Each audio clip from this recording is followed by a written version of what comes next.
എൻ്റെ 1000 രൂപയാണ് Google Gemini കാരണം കൊണ്ട് എനിക്ക് ലാഭമാക്കി തന്നത്. ആ സംഭവം എന്താ പറയുന്നത് അപ്പോൾ കാണിച്ചു തരാം. ഇന്ന് ഡ്രയർ കംപ്ലൈൻറ്റ് ആയിട്ട് ഡ്രയർ വർക്ക് ആവുന്നില്ലായിരുന്നു. എന്ത് ചെയ്യുമെന്ന് എനിക്ക് ഓർമ്മയില്ല. കുറേ തുണി വന്നിരിക്കുന്ന ഡ്രസ്സുണ്ട്. ഇതൊക്കെ ഞാൻ കഴുകി വെച്ചിരിക്കുന്നു. എനിക്കിത് ഡ്രയർ ചെയ്യാൻ പറ്റുന്നില്ല. അപ്പോൾ എന്ത് ചെയ്യേണ്ടതെന്ന് ഒരു പിടുത്തമില്ല. ഞാനങ്ങനെ കുറേ ടെക്നീഷ്യന്മാരെയൊക്കെ വിളിച്ചായിരുന്നു. വിളിച്ച് കാണുന്നുണ്ടെങ്കിൽ അവർ ഫോൺ എടുക്കുന്നുണ്ട്, ഇപ്പോൾ വരാൻ പിന്നെ വരാനൊക്കെ പറഞ്ഞിട്ടാണെങ്കിൽ അതും അങ്ങനെ ഒഴിവായി പോവുക. അപ്പോൾ അങ്ങനെ ഇരുന്നപ്പോഴത്തേക്കും എനിക്ക് ഐഡിയ തോന്നി ഇതിൻ്റെ ഓപ്പൺ, അതായത് എനിക്കിതിപ്പം ഓപ്പൺ ചെയ്യാൻ പറ്റുമോ എന്ന് ഞാൻ നോക്കട്ടെ. ഞാൻ ചെയ്ത് വെച്ചേക്കാൻ ഞാൻ ചെയ്യാം. അതിൻ്റെ സ്വിച്ചൊക്കെ ഓഫ് ചെയ്യട്ടെ. അപ്പം ഇത് ഇളക്കിയെടുക്കാൻ ഇച്ചിരി പാടാണ്. ഞാൻ കുറച്ച് കൈക്ക് വെച്ചേക്കാം. നോക്കാം. അതൊക്കെ എടുത്തിട്ടുണ്ട്. ഇത് കണ്ടോ, ഇതാണ് സംഭവം. അപ്പം ഈ ഡോറ് പൊട്ടിപ്പോയപ്പോഴത്തേക്കും ഈ ഒരു സംഭവം ഇവിടുന്ന് വിട്ടുപോയിട്ട് ഇത് ഇവിടെ ടച്ച് ആയാലേ നമുക്ക് ഡ്രയർ വർക്ക് ആകത്തുള്ളൂ. അഴിച്ചിട്ട് ഫോട്ടോ എടുത്ത് ജെമിനിക്ക് ഇട്ട് കൊടുത്തു.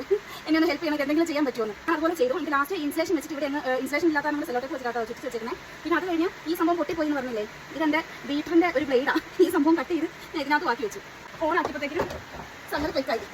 കണ്ടോ, ഇതിനകത്ത് കാണുമ്പോഴത്തേക്കിനും അറിയാൻ പറ്റും ഡ്രയർ എനിക്ക് കംപ്ലൈൻറ്റായി, ഞാൻ എന്നാ ചെയ്യേണ്ടതെന്ന്. അപ്പോൾ ഫോട്ടോ ഒക്കെ ഞാൻ ഇട്ട് കൊടുക്കുന്ന വീഡിയോസാണ് ഞാൻ ഈ ഷെയർ ചെയ്തേക്കുന്നത്. ഞാൻ സ്ക്രീൻ റെക്കോർഡ് എടുത്തായിരുന്നു. ഞാൻ ആണെങ്കിലും ഇനി ഇത് വർക്കാക്കി കാണിക്കാവേ. ഡോർ സത്യം പറഞ്ഞു കഴിഞ്ഞാൽ തുറന്നു കഴിഞ്ഞാൽ വർക്ക് ആകില്ല. ഇപ്പോൾ ഞാനത് രണ്ടും ഇങ്ങനെ ബൈൻഡ് ചെയ്ത് വെച്ചിരിക്കുന്നത് കാരണം കൊണ്ട് സ്വിച്ച് ഇട്ടിട്ട് ഇവിടെ ഒന്ന് ഓൺ ആക്കി കൊടുത്തു കഴിഞ്ഞാൽ കറങ്ങും. കണ്ടില്ലേ?